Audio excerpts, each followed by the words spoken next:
Hey guys, welcome back to my channel. So today I wanted to talk about the recent news surrounding Sunday Riley, the skincare brand sold at Sephora. So as recent as yesterday, the Federal Trade Commission halted this deceptive online marketing tactics of two companies and their principals, one of which was Sunday Riley, the other was another company called Devumi. And Devumi was a company that sold fake Twitter followers, Instagram followers, YouTube followers, LinkedIn followers. They had thousands and thousands of transactions, and they would sell them to different influencers, they would sell them to musicians, they would sell them to anybody who wanted to increase their online influence in a deceptive way. So you could buy thousands of followers at a time. Obviously, we've talked about that before in a couple videos surrounding MLMs basically, but in general, it's such a deceptive practice. At the end of the day, it just misleads consumers. So aside from Devumi, which is a whole nother problem and another aspect of social media deception that people can engage in, Sunday Riley, one that hits much closer to home if you are within the beauty space, they were caught posting fake online reviews to mislead consumers and fraudulently market their products. So allegedly what happened was the CEO, whose actual name is Sunday Riley, which I had no idea until this article came out. So Sunday Riley, the CEO, allegedly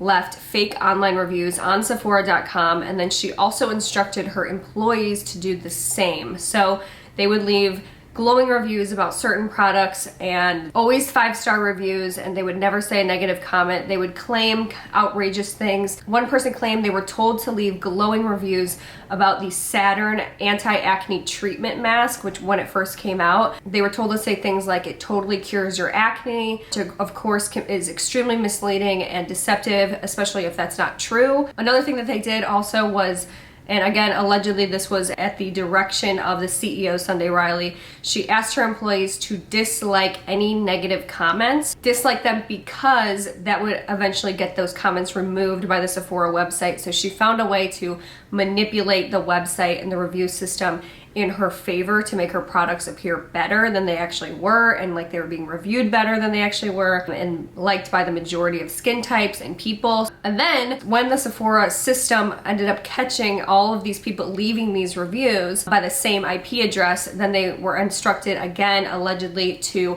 sign up for ExpressVPNs. Basically allows you to go incognito and again continue to post these fictitious reviews to the Sephora website. So overall, this is just, it's extremely alarming, especially if it, again, as the FTC is claiming, it was at the direction of the CEO. This might be a turning point as far as online reviews go. Again, even with the other case, Devumi, which they talk about in this article as well, people buying fake followers and selling fake followers, it's going to become something that you could be potentially prosecuted for something like this. So I want to talk about Sunday Riley more so because it's the beauty space. I used to work at Sephora as well. I was a Sephora certified makeup artist for a year, so it's definitely concerning to me, especially when it's the person who is in charge of the entire company and the founder of the company who has these distorted views on success and getting sales and will do something like this to generate sales. There's a couple things I wanted to point out that are truly bothersome to me. As of now, I'm making this video October 22nd. I'm making this at 12 noon Central Time,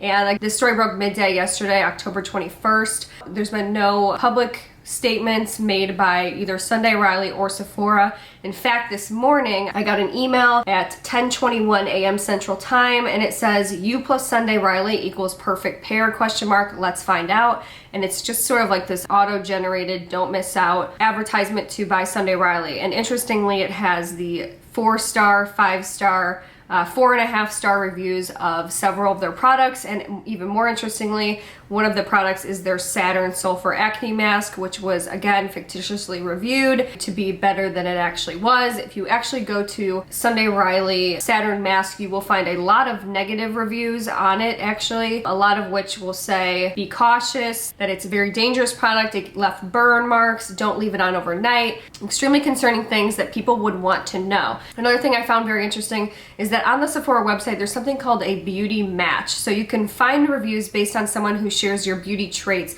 like your eye color, it says your hair color, skin tone, and type. So if you find somebody who has your skin tone and type and you're trying to look for something, a review, let's say, on a sulfur acne mask, and you have dry skin and somebody with dry skin says this is an amazing mask, you'd be more likely to buy it.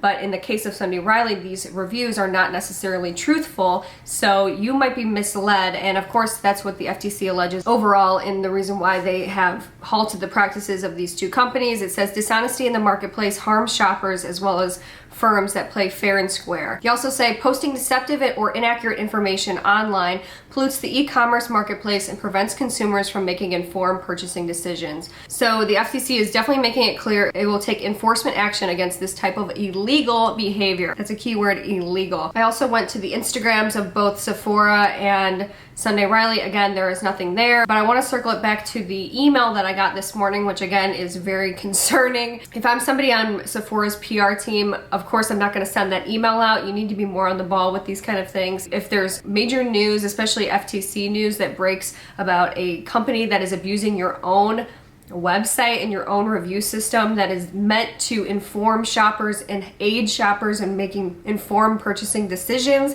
then you need to not promote these people in your emails or in any way. I mean, in my opinion, you should cut ties from them. Another interesting point made by a Twitter user, it says, I know we're all LOLing about this, but it's some serious stuff. The FTC settled with Sunday Riley for zero consumer refunds or forfeiture of profits or even an admission of wrongdoing, the opposite of consumer protection. And this person's absolutely right. There's no company-wide notice from either of these brands that these reviews have been posted fictitiously and they might have falsified. And people lose money this way. You buy a product thinking that it's going to be one thing and it's not. The sad thing is I don't think that Sunday Riley is probably the only company that's been doing this. I'm sure there's other companies that they've instructed their employees to write reviews, write glowing reviews. You know, making these outrageous claims is not the proper way to go about making sales. These reviews are meant to be constructive criticism to the brands and they're not getting that if they're not there and if you're disliking them and not letting people see them. So personally, in my opinion, I think that they need to have stricter consequences on this. But interestingly, if you want to, it says on the FTC website, the public may submit comments on the proposed consent order through regulations.gov,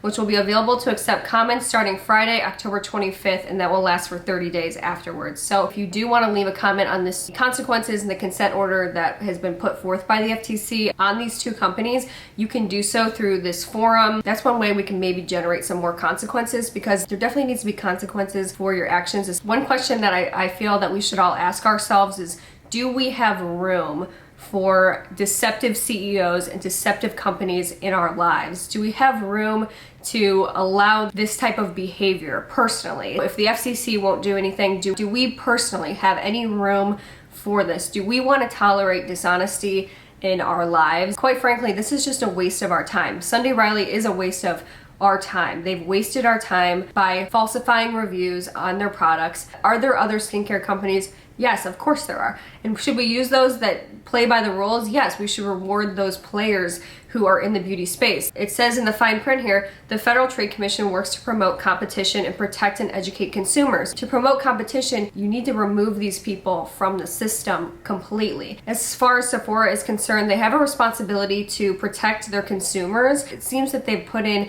measures to make that a priority with the beauty match system, allowing reviews, but if there are people who are manipulating your system and taking advantage of your system, you need to remove them as a partner. I also want to point out too that Sunday Riley is not cheap. It is one of the more expensive skincare brands. In fact, Good Genes all-in-one lactic acid treatment, their best-selling product, clocks in at $158 for a 1.7 fluid ounce product. It's definitely not cheap, obviously way up there. That's what makes these deceptive practices even worse. But they would be bad, you know, if this was a $10 product, a $1 product, they would still be bad. You cannot falsify this and you should not be able to get away with this. Personally, I never liked Sunday Riley products. To me, they smell like black licorice, which is just not a scent that I ever want to put on my face. It doesn't matter how great they are. It doesn't matter if they would change my skin or cure my acne. This is not somewhere where I want to put my money. I think we can all agree that it's not smart to give more time and energy and money to a company that actively deceives us. You know, the reason why I wanted to talk about this story in particular is because it highlights a lot of qualms that I have with the beauty space. There is an overindulgence in the superficiality of the way things look, and people give their dollars to people who actively deceive them. And personally, I think that the beauty space needs to return to a commitment to honesty and reward the people who are genuinely honest about products and really about everything. Honesty is the foundation of so many things, and at the end of our lives, if we haven't been honest, then what have we been? And just because makeup and beauty is mostly on the surface and superficial and appearance based, it doesn't have to be. We can still have a commitment to honesty, and we can still reward people who are responsible with their actions and make the right decisions and are ethically and morally driven. With your money, you have the power, the purchasing power to make decisions. Personally, I don't want to spend my money with this company, and I won't. That's a question you should ask yourself at the end of all of this and moving forward. Is this somebody I want to spend my money with? And are they honest, and are they wasting my time? Because at the end of the day, that's what they are. That's what they're doing, you know? What I will close on is I think Sephora needs to make some serious changes. There needs to be consequences for Sunday Riley's actions, and for all of these companies, I hope that this stands as a warning to other companies that are thinking about posting fake reviews or have done so in the past to knock it off. Again, with the other company, a whole video could be made on that one as well, Devumi. Buying followers, faking followers is not the way to go. And you should just be honest, because at the end of the day, if you lose all those followers, then what do you have? You know, if you build a real true following, you could lose everything and they'd be, you know, they'd go to the next place. They'd follow you anywhere. That's the point. That's the following, you know? Again, if you want to, I will leave a link down below to the article so you can read it. And again, I will say, if you don't agree with the fact that there's really not that many consequences, you know, obviously being put forward in this order, then, you know, you can, I guess it says October 25th, the public will be able to submit comments on the proposed consent order. So hopefully that will kind of influence in some way. So anyway, I hope you enjoyed the video. Please leave a like if you did, subscribe if you are not already, and I will see you in my next video. Bye.